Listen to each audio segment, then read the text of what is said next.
Hello and welcome to this episode of the Ranting Atheist podcast. Today we'll be listening to the deconversion story of a Nigerian atheist who was born into a Muslim family, for some weird reason became a Christian, became a Muslim, then somehow still came back to Christianity in a way before he finally realized it was all bullshit. Basically, he was trying to play Pascal's wager in real life and found out that there's no game to play, man. It was a very interesting story and I believe it's something you enjoy. So if you're yet to subscribe, please subscribe up. Apple, Spotify, Google, Deezer, YouTube, and so on and so forth. Then also, if you want to share your story, please reach out via DM. All the ways you can reach out are in the show notes below. So now, let's go and listen to the conversion story of Tola.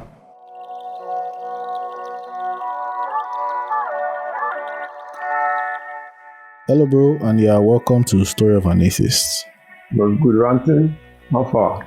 We do. How your side? No, I don't give bam like bam today. Don't do my side. How are you surviving Buhari's Nigeria? I'm bracing off into the Muslim Nigeria. That's what I'm waiting for. I've checked out already mentally. I'm telling you now because my bad.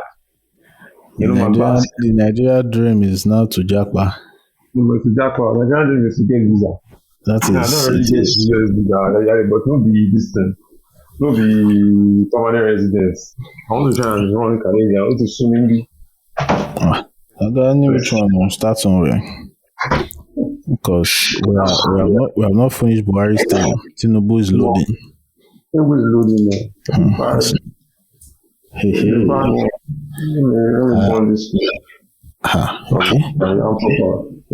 You not say Kenny Dada. All right. Let's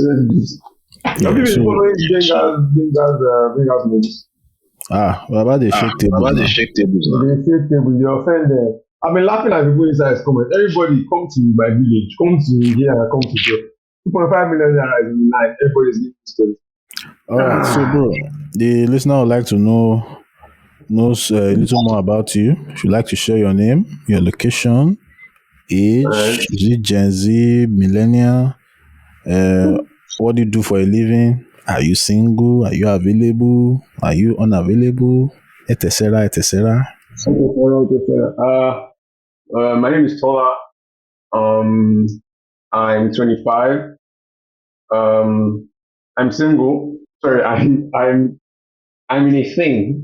So if you would like to join me in my thing, please feel free. So I'm not single actually. It's also single at the same time. Join me. Are you an entanglement? I'm an entanglement. Just like that.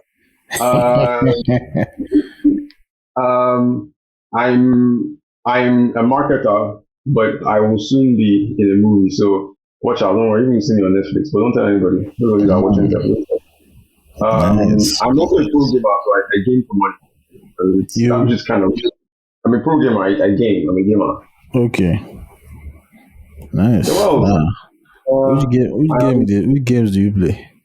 I play fighting games, so my main game is Street Fighter 5, so I play Street Fighter 5 competitively. I was just a Red Bull Limited, but when people see my face now, people know who I am. Well, fuck it! I'm not even out the window. I'm in beggar. So feel free. Don't mind me, guys. I'm on the cruise. I see me. I have one very, very nice blonde. So I don't do drag it. So we talk, man. Don't mind. Okay. So, what do you currently identify as? Is it religious, agnostic, atheist, or that? I'm very still as atheist. I guess it's what I call myself to the core. I have no illusions of what the issue of the situation is. I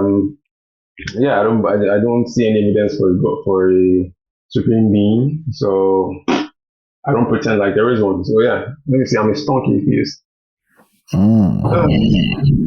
You see, that's good.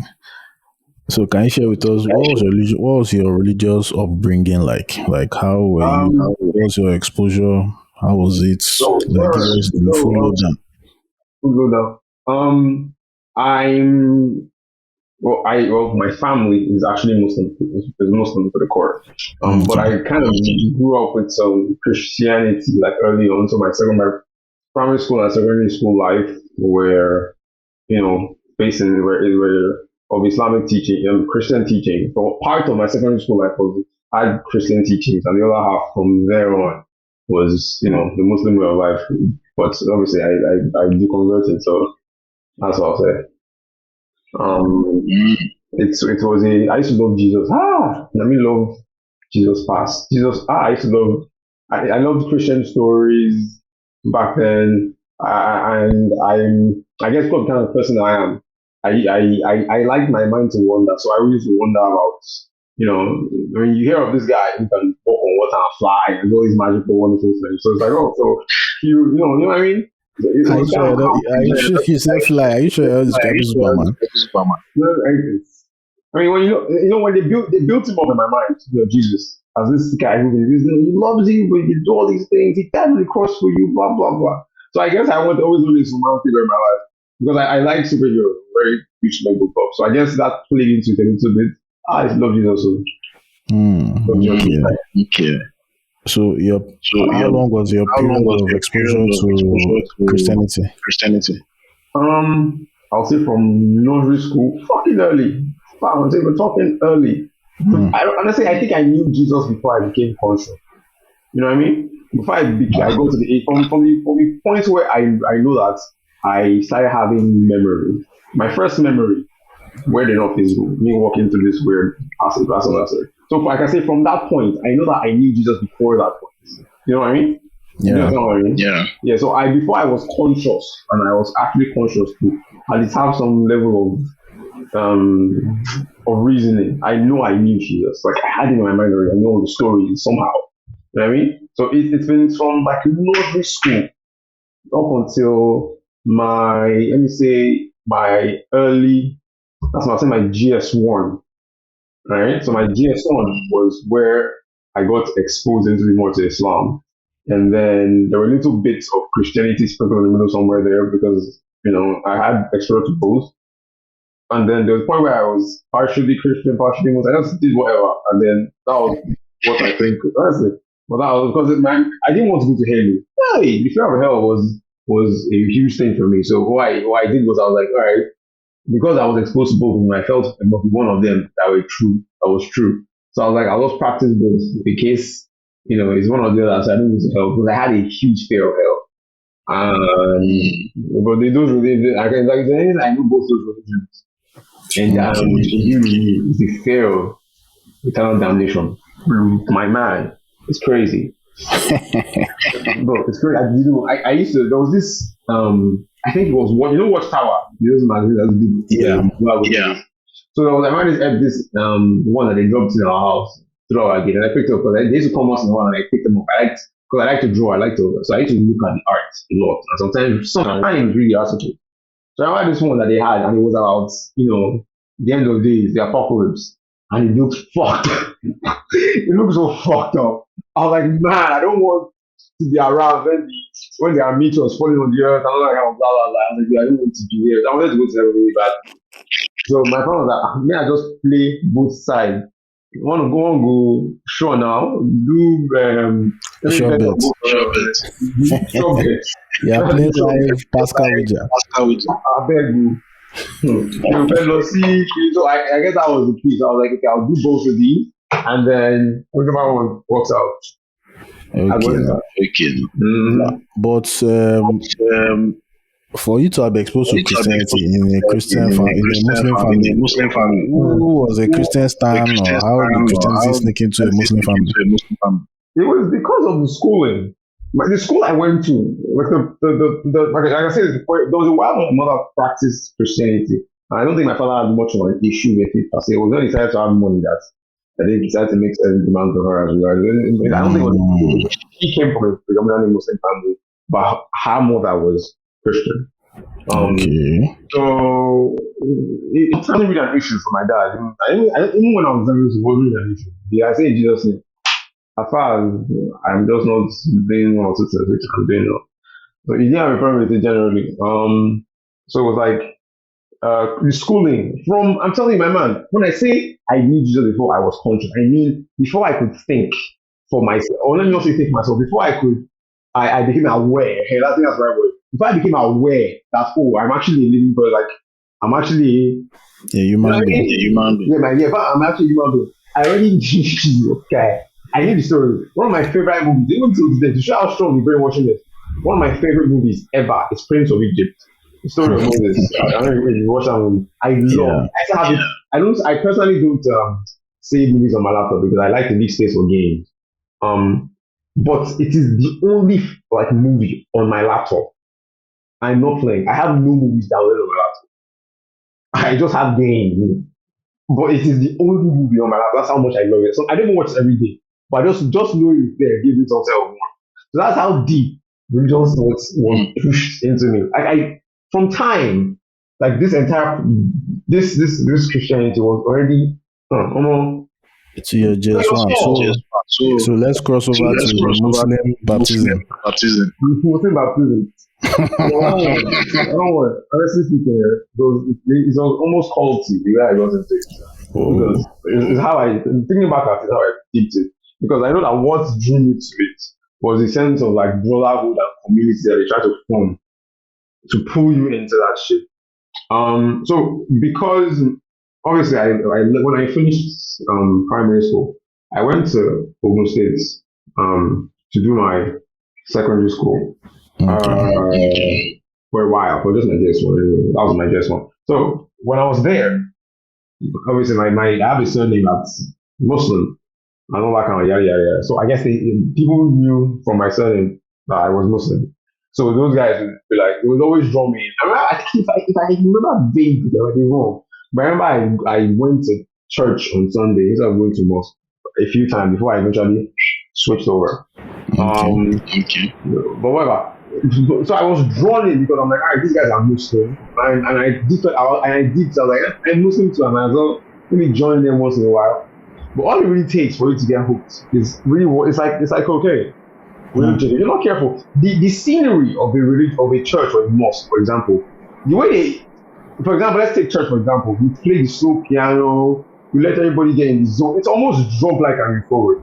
And that was what I kind of got with the Muslim community because I liked the sense of brotherhood and everybody's backing you and all kind of shit. It was so strong. I put me in, and there was a point where I was like a proper laugher.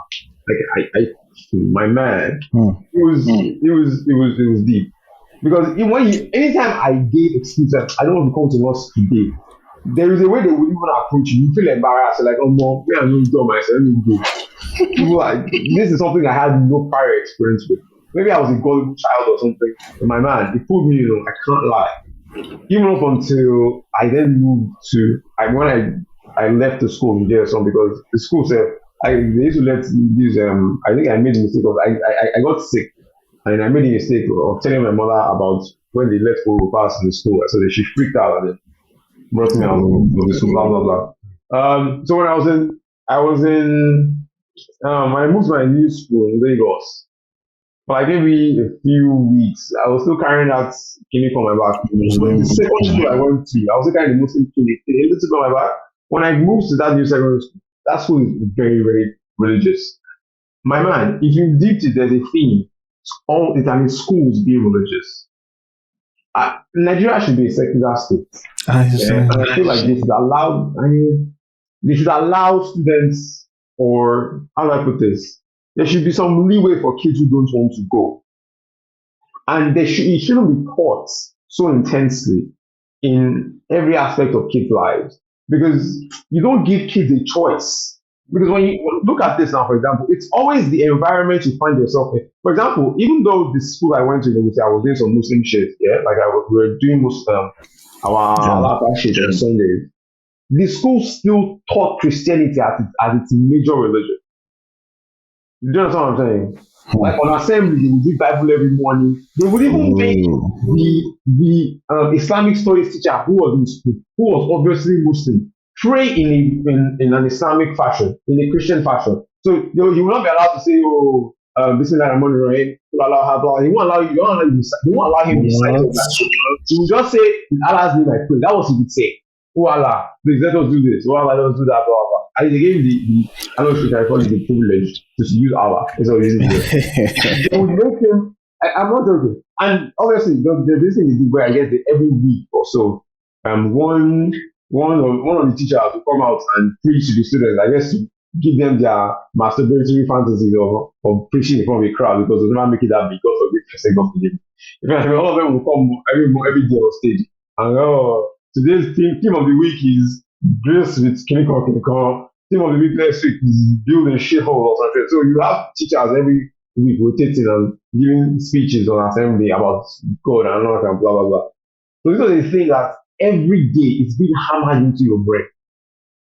Just what I'm saying. Yeah. That's how strong Christian. Honestly, we underestimate the strength or the role that religion plays in a lot of young students' lives. Even though I still wanted to do bad boy shit in school, I still wanted to be a bad boy.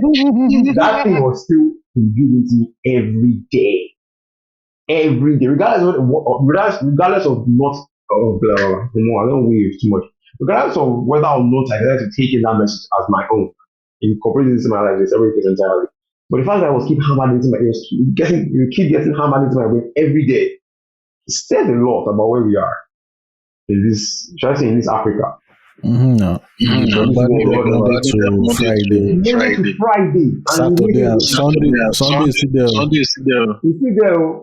Let me say, you not still make them do evening prayer and Thanksgiving shit anymore. You wake up. Imagine being woken up when your brain, you just woke up. Your brain is probably the most vulnerable. Have you seen these videos of when you wake someone up and just hand them something random, and people will take it. Because I guess I don't know. I have no scientific data to back this up. But it's almost as if people are the most vulnerable mentally in that state. You can say, yeah, wake up. And some person will wake up and just hand them something around like a glass of water or a bucket and they will collect it from you. You know what I mean? Yeah. You know what I mean? Yeah. So imagine waking up in the morning and the first thing I'm making you do is start clapping and singing and praying. Oh God. I hate it. Like a sponge. It's really imagine starting your day like that. We don't have to imagine because I'm sure you said it's possibly in your heart. You're saying your father always doing that shit. Baptism. Every day. My man is too much.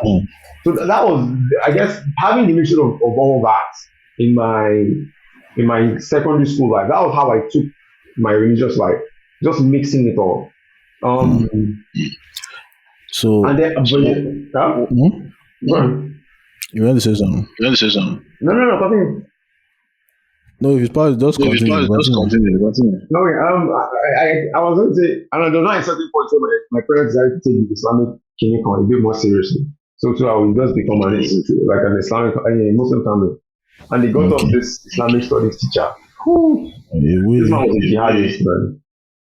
The whole jihadist. That was when I knew just how intense Islam was. So I did, while I knew how to recite the surahs and I knew the prayers, and I understood all that. Yes, I had never actually sat down to read the Quran. I learned all that from Islamic studies class, which I took in my first secondary school, and then exposure to the friends I had there. But I never actually went and actually read them. I just knew the surahs because of exposure, so I would just recite them as if I was reciting a song. But with this man, obviously, I have to learn to read the shit, which I cannot properly do off of the day because thank God. I always say thank God. It is. Thank God that you don't do radio. So calm. So this nigga would come on I think Saturdays and Sundays. I can't remember.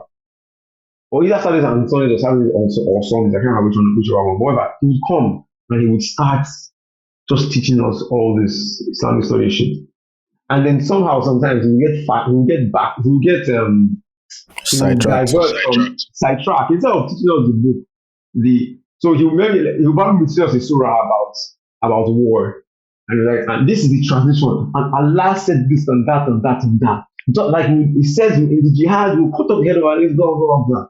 One day, he got so sidetracked one day, he was like, I cannot wait to go to Afghanistan with my AK-47 and shoot American soldiers. That's what he told me. Damn. That was how intense it was. He was pumping this shit. There was a point that man believed so much in jihad that he honestly believed in heart of heart that Osama bin Laden was correct in bombing the World Trade Center. Are you sure he hasn't joined Boko Haram already? I don't know. I had to avoid him because when I came back, he came to our house. He called me one time. I didn't even pick. That's how deep. He was a Boko Haram. What's it called? Boko Haram is whatever you want to call it. It was a Jihadist. Proper jihadist. When I imagine terrorists, I see his picture. How bad this guy was. And one time he told me that if I wanted to, my cousin would marry my sister. And this, you know what I mean? The guy honestly, his point of view on the world was honestly very scary. And I'm honestly happy that I left. Unfortunately, I left my sister at last because I went to hostel in my sister. So he wasn't able to teach anyone because I was in school. So lucky for me, I got, let's say, the exposure because I didn't follow up on the reading and all that kind of nonsense. So luckily. So only your sister faced the rest of them. She faced that, even if she said she did, she looked it. Somehow, she entered house, she leave my guy. So how did this start to break down?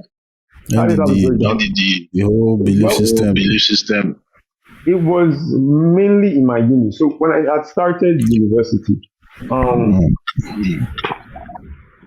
I didn't know. Again, this goes back to me not knowing which was which, and I didn't want to go to health, so I tried to look at both. So I was like, all right, I'll just do this. That was where I was back to because I didn't know which one was correct. So in the press of wanting to know which was correct, I started to ask certain questions that I shouldn't be asking. I decided to give myself some experiment and deep certain things and ask myself certain questions because especially in Islam, for example, where you're basically they basically say it outright. I can't remember what they say. I don't know what the verse is. They essentially, they don't just say it verbatim, but they basically tell you not to question things a little bit. You know what I mean? Yeah. And I was like, why? Why would the God who made me not want me to ask questions? The only reason you don't want that is if you're trying to hide something. And I kept asking myself these questions, like, why is this like this? Why is that like that? And then I can't remember how I somehow, because of all the shit I look up on my phone, I guess somehow, I remember Hitchens coming up on the screen one day, like this random roasting. It was when he had this, he and Stephen Fry had this debate with was it a cardinal or something? I can't. He's a Nigerian man, actually. Yeah, you don't see that. They cooked these people. Bam, it was bad. It was a cardinal and some lady. Okay. I think I remember. Yeah, I remember the cardinal from Nigeria. Yeah. They voted at the end. Yup, and they decided to fry it. So I was watching that shit and I was like, damn, religion doesn't really have much points going for itself. You feel me? And I was like, okay. Yeah. So it was just asking those questions and somehow stumbling upon this new, point of view that made me realize certain things, for example. And obviously with that, I started thinking a bit more critically. My homophobia basically disappeared because when I deep I was like, is this really worth hatred? Plus, when I got to uni, because I studied abroad after leaving BU, I was in Bangkok for a year. So when I left, I had friends who were gay and I didn't know.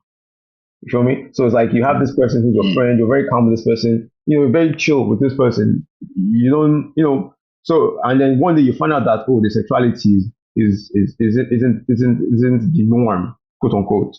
It wasn't normal. You know what I mean? That was the mentality. So you're like, should my point of view now change about them simply because of this fact that they're gay or they're queer? You know what I mean? So I was like, this person is my G. I mean, chilling with this person, and I like this person as my friend. This person is calm. Should my point of view about this person now change all of a sudden simply because of this one single thing in their lives? What really makes him different from me? You know what I mean? So I guess that switched the script on the whole homophobia thing. So it was just asking those kind of questions. There is a particular day, there's a particular specific day that everything came crumbling down, which was a wonderful day. That was a particular day that everything just scattered. Um, I remember that night I was going somewhere with a friend of mine. I don't know. I won't say his name. We're going to go meet. We're going to go meet some ladies. Again, ladies, hit me up. I was going to the thing. I was going to the thing initially. What was I saying? I'm sorry, this bus. Yeah, going somewhere. Yeah, we're going somewhere. I'm sorry. We're going somewhere. We're going to some girls. And then he was like, you know what? Let me go to student church. And from student church, we go where we're going. I was like, all right, I'll follow you. No problem, man. No stress. So we got there. It was like a Christ embassy. It was believers, no world,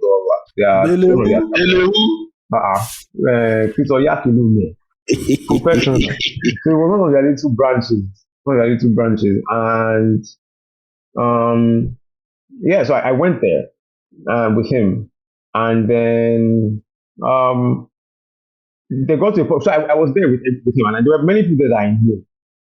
That I know personally, even though I haven't spoken to them before, or no, so even I'm not close friends with you. I know you as a person. That's this person that I know you by name at least, or if I don't know you, they're in passing familiarity. So I know the yeah. So I get there and they're like, okay, they started their prayer and they are blah blah blah.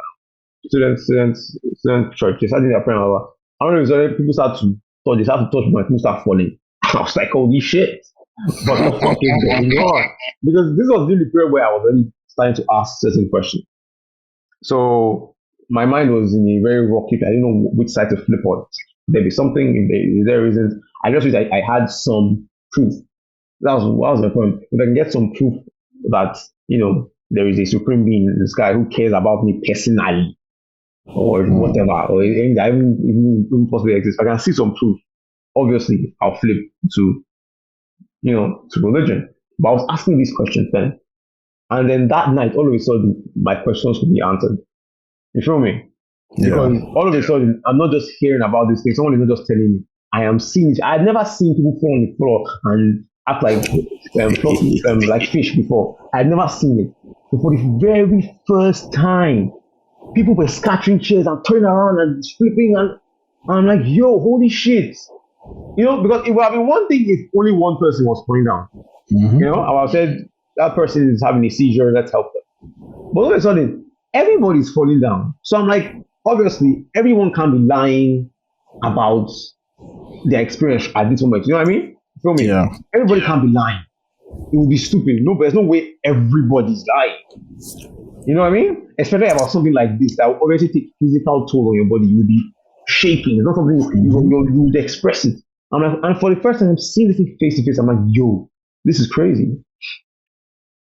And I'm like, yo, clearly Christianity is the way. Christianity is the answer. That was the conclusion I came to in that very moment. That clearly there's no competition. This is the real deal. People are falling down, scattering. Like this student pastor is touching people who are falling down. Clearly Christianity is the way. There's no debate.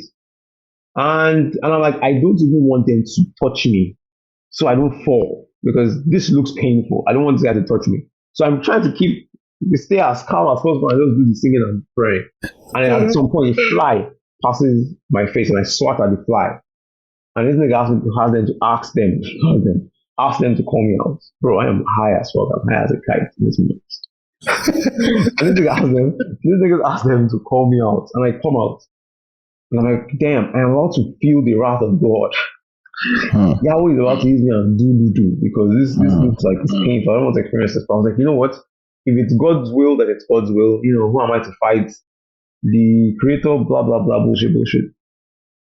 And this guy holds me, blah blah blah. In Jesus' name, and he touches my head and he pushes me, and you start guy. I don't fall. I just I'm expecting that obviously there's nothing I can do. If it's truly good, I'll flop like if there's nothing I can do.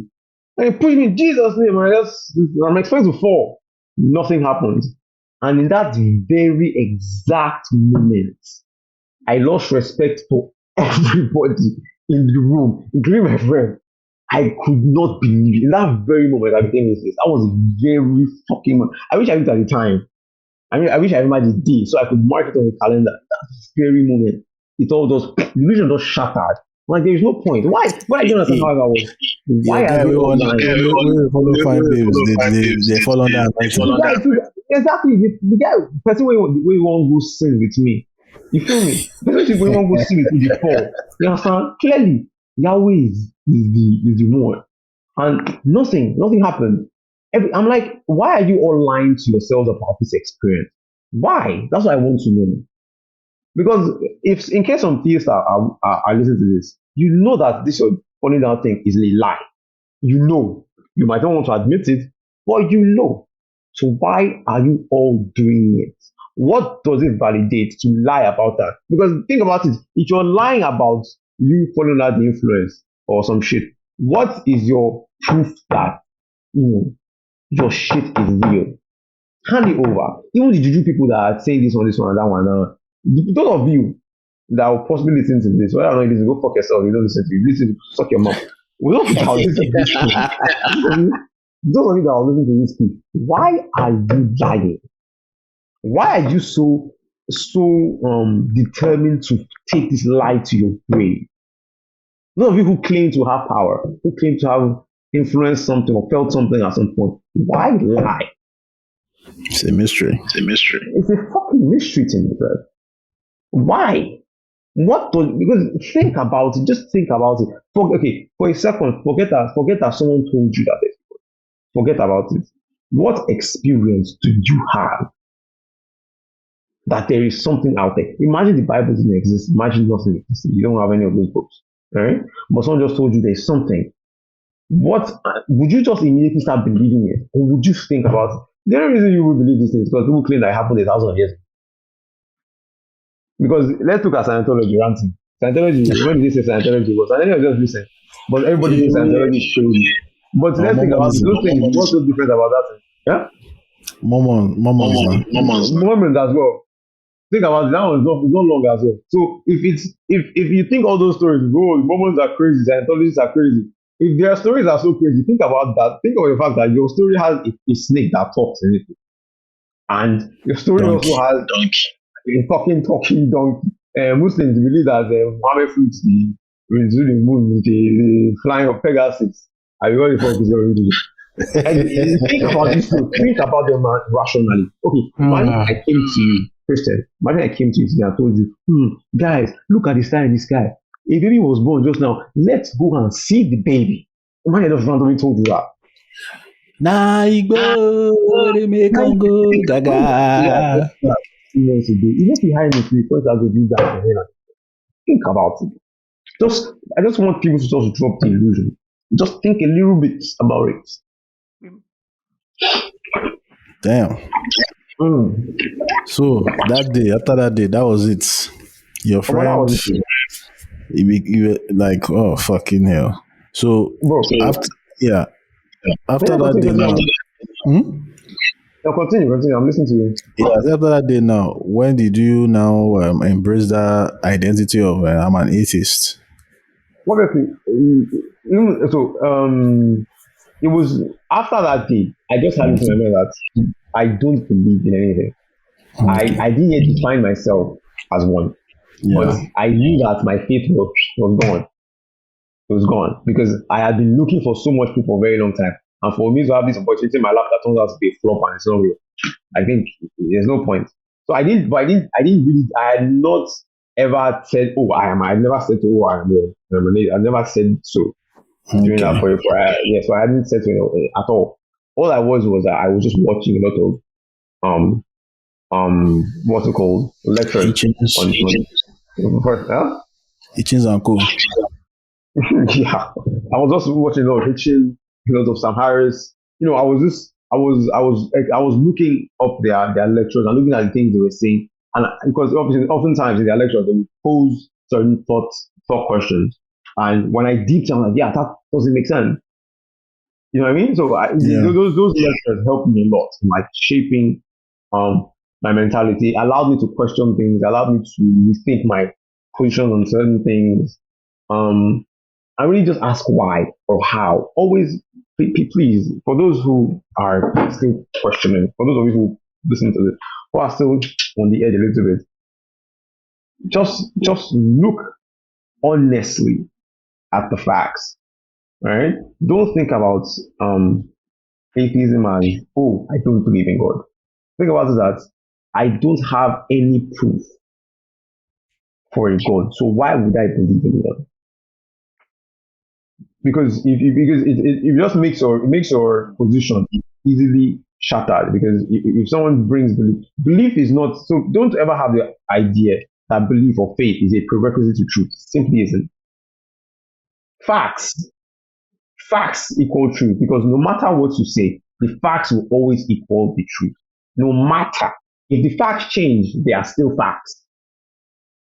So if for example, if how do I explain? If I have a tire, the fact is that I have a tire, right? I have a healthy tire, or a healthy, let me say I have a healthy ball of metal.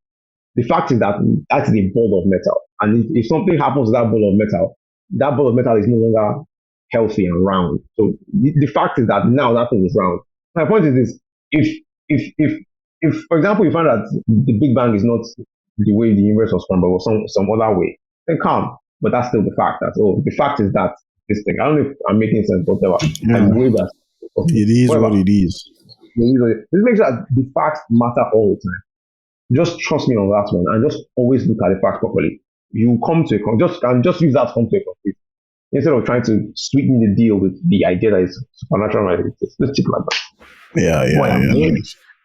So all those period of what happened? Do you remember around what year, at least, or can I get? Let me think. What year could we have been? I'm guessing around my second year that I kind of dumped it. I kind of finally now let all that shit go, and I was just looking deeply at things. And I knew that I was an atheist, but I didn't tell anyone. I think up till now, a lot of people don't know. I mean, my girlfriend, I said my link, which is actually,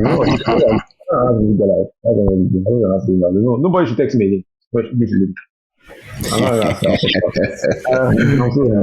Nobody else in your family knows, Abby. Nobody in my family. I think my sister understands. It's just the girl I'm with and sister. No, nothing. But yeah, it's something I only tell people that I trust, and it's very difficult because I don't know. For example, some of my best friends that are guys, I trust them, I guess, but they're also very, very religious. Very religious. So I don't know how they would feel about it. I can't lie. Part of me is still like that. I still have that in my way because they're my friends and I care about them and I don't want to lose them. But I don't know what their stance would be. I think they'll come back actually. It's understandable. Yeah, obviously my friends don't know. No, not yet. I'm going to be bad. That's a hard stuff. But yeah, they don't know. But just my sister. Okay.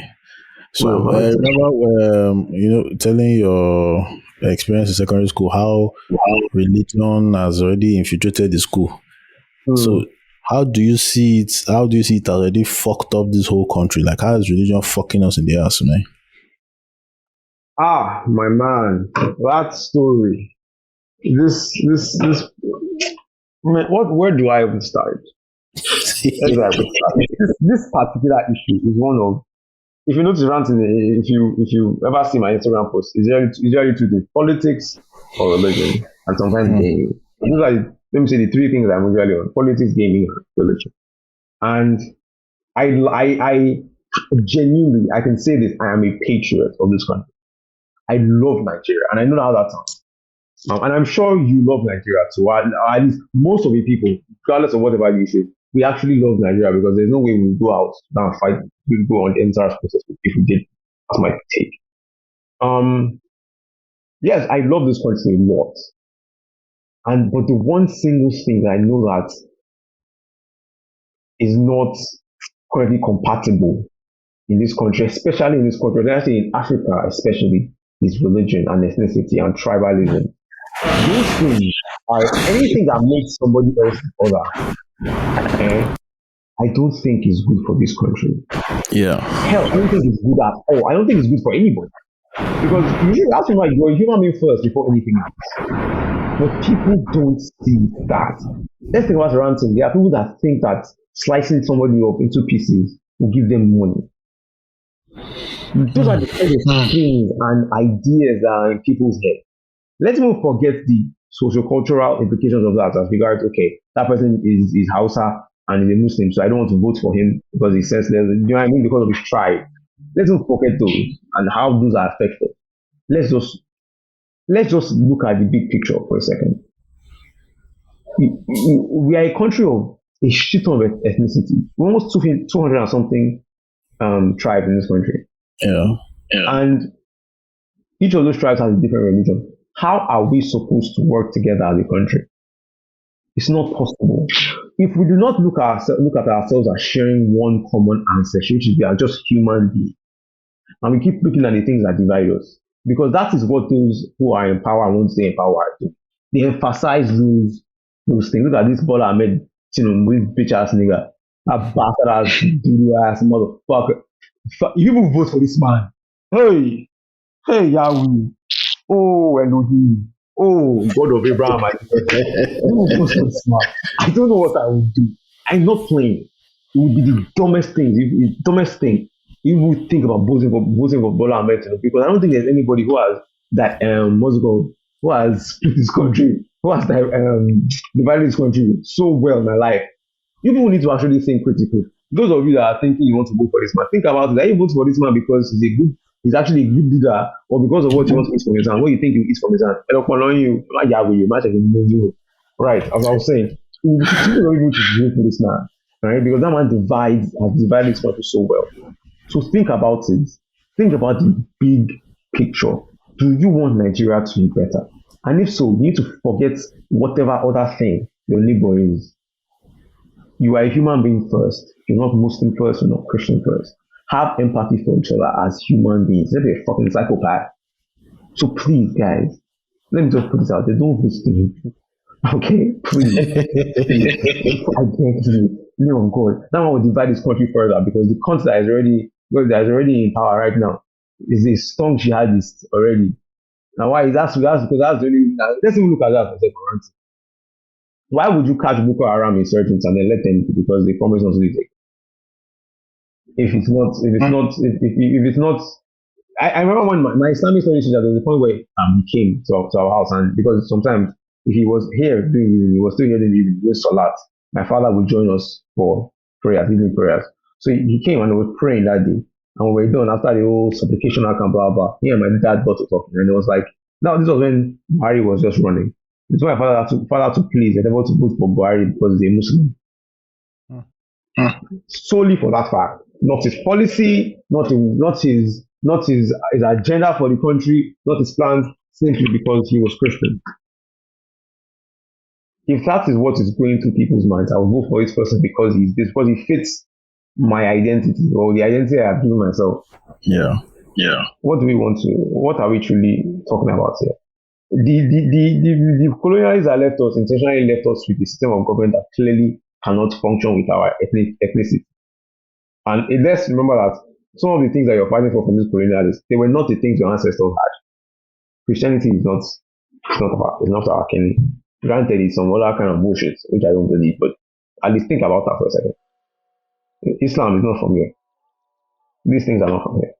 So why are you letting these things define and divide you? It doesn't work. Well, where was I? I think I'm bitch. You want to be ranting. What is so hard?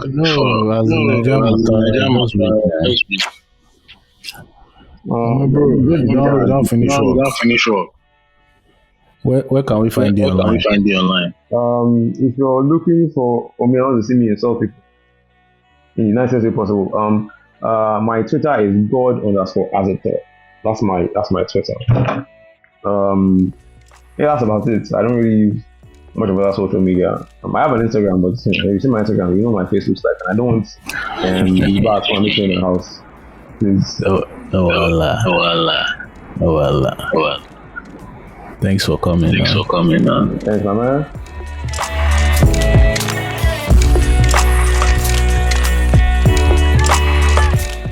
Thank you for listening to this episode. I hope you enjoyed it.